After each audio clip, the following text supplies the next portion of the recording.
Alors, correction des exercices 44, 45, 51 et 50. Alors, le 44 et 45, c'est surtout de l'interprétation à partir des données des médianes, de la médiane et des quartiles. Donc ici, on vous a représenté un diagramme en boîte ou boîte à moustache, comme je vous avais montré en cours. Et on vous pose différentes questions sur ce que ça signifie. Et donc là, les valeurs, elles portent sur la masse d'un chinet, qui est apparemment une espèce d'épée de kendo. Alors, déjà, lire la valeur de la médiane, puis en donner une interprétation. Alors, ce que je vais faire dans la correction, je vais vous dire clairement quelles sont les réponses, par contre, je ne vais pas les écrire. C'est à vous après de les écrire sur votre cahier si vous voulez être capable de les retrouver. Alors, la médiane ici, elle vaut 530. Cela signifie que pour au moins 50% des chinets font moins de 530 grammes et au moins 50% des chinets font plus de 530 grammes. Donc, grosso modo, il y a 50% d'un côté et 50% de l'autre. Écrire 3 phrases commençant par environ 50% des chinets ont une masse comprise entre temps et temps. Alors les 50%, soit c'est entre le minimum et la médiane, soit c'est entre la médiane et le maximum, soit c'est entre les deux quartiles, la Q1 et Q3. Donc on va dire environ 50% des chinets ont une masse comprise entre 505 g et 530 g. Environ 50% des chinets ont une masse comprise entre 520 et 540 g. Et environ 50% des chinets ont une masse comprise entre 530 et 570 g. Voilà pour la deuxième question. Calculer l'écart interquartile. Alors là, c'est très simple. On fait 540 moins 520, ça fait 20.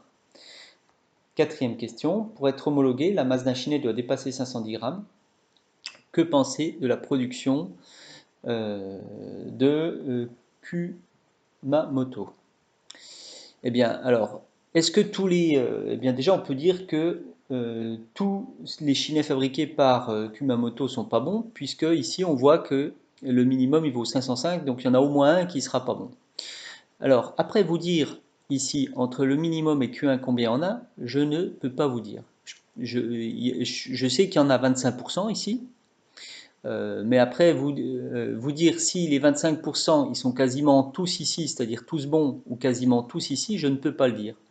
Donc à partir de ce dessin-là, je peux juste affirmer qu'il y en a au moins 75% ici qui sont valables parce qu'ils sont entre Q1 et le maximum, et ça, je sais que c'est bon. Donc je peux dire qu'il y en a au moins 75% qui sont valables, c'est-à-dire entre 520 et 570.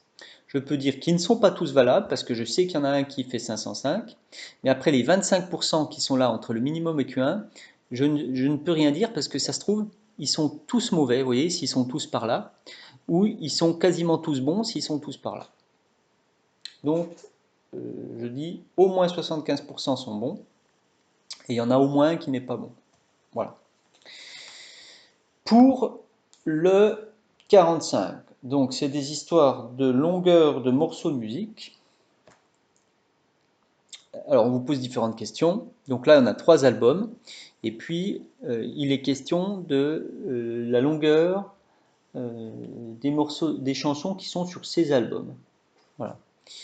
Donc on voit par exemple qu'ici pour le premier album, eh bien on a un maximum qui vaut environ 5,7 à peu près.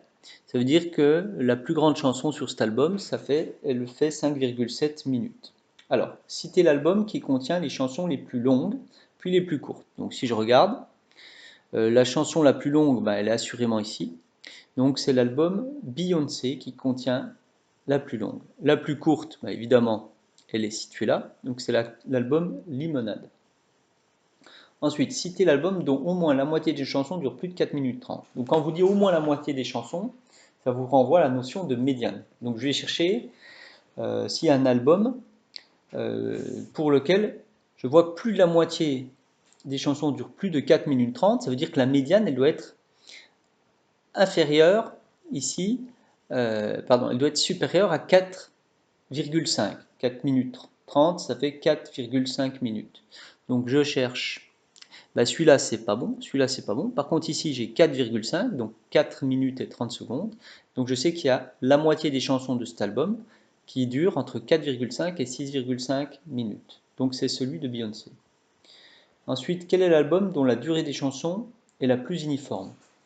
Donc la plus uniforme, il faut regarder quel est le diagramme en boîte qui s'étale le moins. Alors évidemment, celui qui s'étale le moins, c'est celui-là.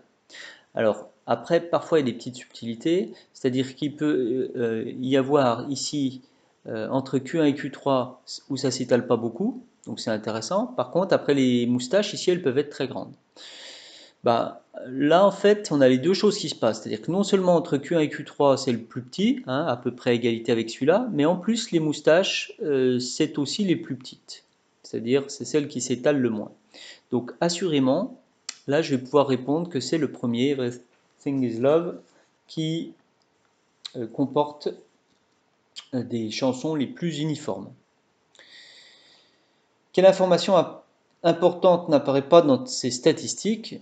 Eh bien, je pense que, alors je ne suis pas sûr de quelle information veulent parler, mais en tout cas, c'est dommage qu'ils n'apparaissent pas la moyenne de ces chansons. Et puis, voilà, donc je pense que ça aurait été intéressant d'avoir la moyenne. Voilà pour le 45.